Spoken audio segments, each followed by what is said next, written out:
Today's Plug Power stock analysis is on the heels of a piece that we did on how hydrogen can't compete with electric vehicles from an energy efficiency perspective. So the title of that piece, I'll put a link to it in the description of this video, is the green hydrogen economy a pipe dream? And this chart right here really sums it up. So if you have green energy and you put that fuel to work in electric vehicles, then you get about a 95% efficiency. If you decide to create hydrogen and then use that to power vehicles, you get about a 52% efficiency. So aside from niche use cases, we don't find the hydrogen economy thesis to be very economically viable. Now, the reason that we're looking at Plug Power is because it's quite popular among retail investors. And the last time we looked at this firm was about a year ago. And when we check in with stocks, we typically do so once a year. We find that to be a sufficient cadence because a lot of times quarterly earnings calls create a lot of noise. So we have a tech stock catalog with over 460 stocks, and then we have 38 stocks we're invested in our tech stock portfolio. So to monitor all those assets is very difficult. We work smarter, not harder. And in this case, less is actually more, because when you're checking in at such a long duration, then one of the benefits is that when you revisit a stock, it's like you're looking at it for the first time. So you'll notice things that you may not have noticed before, as opposed to continuously following a stock. Now, there are, of course, exceptions to that rule. Sharp downwards price movements. These will make holders nervous, ourselves included. Everybody is subject to human emotion. They'll also provide entry points for people on the sidelines. So we'll write about those. Material M&A events, of course, are worth covering. Stocks like Unity Software that recently made an acquisition that was pretty meaningful. And then sustained sharp upwards movements as in a thematic group. So an example of that would be 3D printing stocks do that sometimes. Gene editing does that. So if you see all gene editing stocks moving up at the same time, what you can do is assume that it's market hype and then use the opportunity to trim. Even though we don't like to try and time the market, sometimes it's very obvious and it just makes sense to do that. So every time we look at a stock, it's for the first time, because it has generally been a year since we covered it. And in the case of Plug Power today, that's the case. Also, we have different analysts covering a stock at different points in time. So it may very well be the first time that we've looked at a company. What we usually do is go back and look at our old research piece. But for this presentation, we didn't do that. We just started digging into the financials. The first thing that you'll notice here on the income statement is that this is not a company that can make money. In other words, they produce a product or service that they sell for less than it costs to produce. They've done that over the past 4 quarters and for longer than that. So the first concern that we have is we don't invest in companies that are planning to provide a product or service profitably. We wait until that actually happens. So when we look at the breakdown between their different segments, you can see that here. The sales of fuel cell systems, which that along with the services performed on fuel cell systems, the former is, has a gross margin of around 19%. The latter is not profitable. So services sometimes are loss leaders for companies like this. But what's most concerning here are the power purchase agreements and the fuel. So the actual hydrogen that they're purchasing from other firms, they're doing so at a massive loss, which means a blended gross margin of minus 24%. This is for the first 9 months of this year. So the company needs to fix that. And one of the first things that you'll read in their recent earnings call is they're acknowledging this problem. And what they've done is they're going to start producing green hydrogen internally, and it's going to cost 30% of what it costed before to procure. And these statements are taken right from the company. So their green hydrogen platform will transform a negative margin hydrogen business to a growing positive margin business. That's great. That's what we want to see. And they claim that they've already demonstrated this in Tennessee and that they can generate hydrogen at 1/3 of the cost they were paying industrial gas companies today, and that in a year's time this is going to be a non-issue. Let's certainly hope so. So what we can do then is look at what a 30% reduction looks like on that previous table we looked at, in particular power purchase agreements and fuel delivered.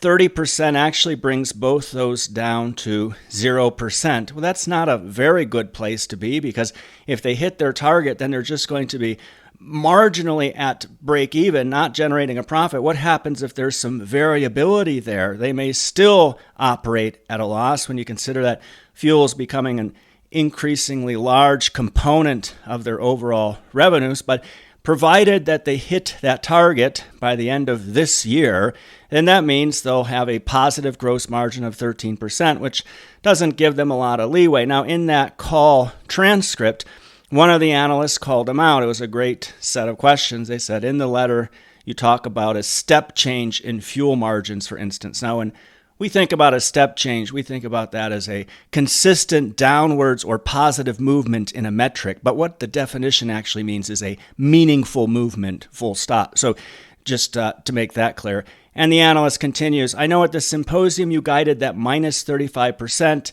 I think, for the year, which obviously would be a big step change from where you're at now. And this question here, with all due respect, I mean, we're going on over a year about hearing about step changes and the margins continue to drag. So this analyst is implying that this company has been talking about reducing costs for a while and it just never actually happens. That's a concern. Now, the management team just pretty much regurgitates the talking points that they had prepared and mentions the cost of natural gas being a drag as well. Now, when you look back a decade ago, we pulled up an investor deck. This is a great thing to do when you're looking at a company that you think has a track record of broken promises. Just pull up one of their investor decks.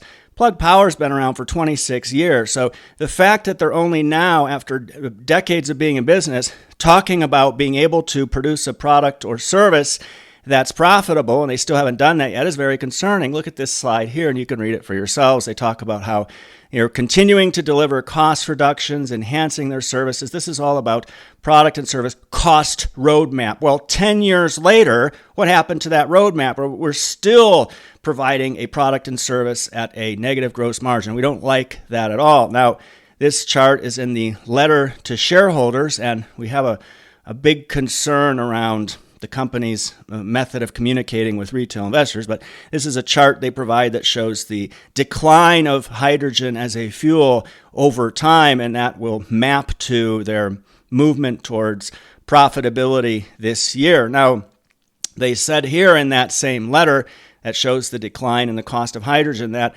they expect for these green hydrogen plants to have paybacks between 8 to 12 years, and that now that we have the Inflation Reduction Act, which has brought along with it a production tax credit for green hydrogen of $3 per kilogram. For people in the States, that doesn't mean nothing. But the point is there's a tax credit here that moves that payback from 8 to 12 years for these plants to 4 to 5 years. So pretty much halves the payback. In other words, the capital that they put down and invested in those, they get that return in 4 to 5 years. That's really good. But for that to happen, hydrogen needs to be sold for more than it's being produced. And we're confused looking at that earlier table where it appears that they'll be producing hydrogen at cost. So we don't understand that. But what an analyst would do next, one that was interested in holding this stock, because we certainly aren't, they would look at these tight margins and utilize a sensitivity analysis on key inputs, such as the green energy needed to perform the electrolysis to produce the hydrogen. So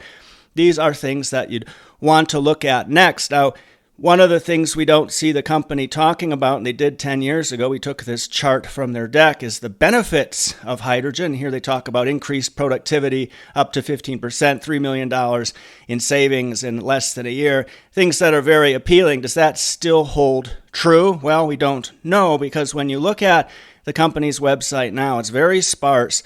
This is from their investor relations section. Their featured presentation is a ESG report that's absolute rubbish from 2021.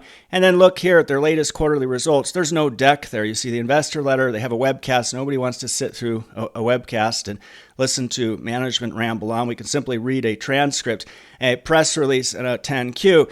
what we like to see from firms right up front would be an investor deck that clearly explains the value proposition and why firms would want to adopt this solution. And then when it comes to quarterly results, put up a deck that provides key metrics that investors can easily digest. They are not appealing to retail investors or appealing to institutional investors, as evidenced by all the presentations that they have for the street. Now, this was taken from their recent 10K, and you see that now they're really starting to provide lots of different products and service lines that make this even more difficult to follow. 3 they've added in 2022. You can see electrolyzers, engineered equipment, and cryogenic equipment. Now, some people may say that, well, you don't care about profitability. Why are you focused on that? That's true. We don't for growth companies, assuming they have positive gross margins that are meaningful. If you're not producing a product and service for less than you can sell it, you don't have a business. And that's an assumption that you're doing that. When we come across firms that aren't, another perhaps being Desktop Metal, maybe the last time we looked, but when you come across firms that are doing that, we want nothing to do with that until they've shown they have a product or service that they can sell for more than it costs to produce. Now, the other concern we had in this last article that we wrote, and I'll put a link to that in the description so you can check this out because it's quite interesting. It looks at customer concentration risk. Here we look at percentage of total revenues on these different years and the customer concentration risk, and we've put below that a table that shows the total revenues. But the fact is here that they have some heavy customer concentration risk that is not being defined as it should be. So when they produce that next 10K, see if they spell this out. They also have some very suspicious relationships with Walmart and Amazon that we've talked about in that past piece. But speaking of key clients, if you go back to that 2013 deck, which is quite interesting, you'll see them mentioning firms like Procter & Gamble and Kroger, and they're doing this great work, and these are key clients. Well, whatever happened to them?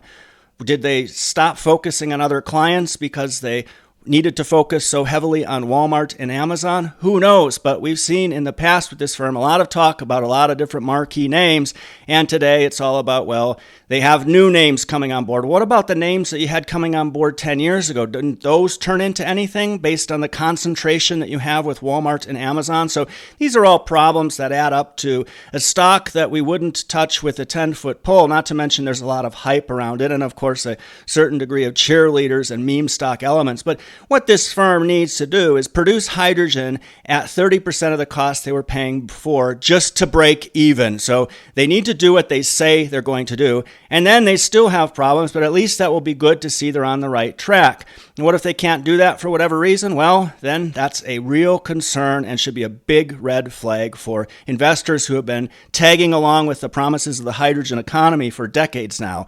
The fuel margins should be break even by this end this year. So just based on the popularity of this stock, we'll probably check in a year from now to see if that actually happens. So I'm going to put up a video here, which is the last time we looked at Plug Power. It's worth a watch. Please click the Nanalyze icon right here. Subscribe to our channel to support us. Thank you for taking the time to watch this today.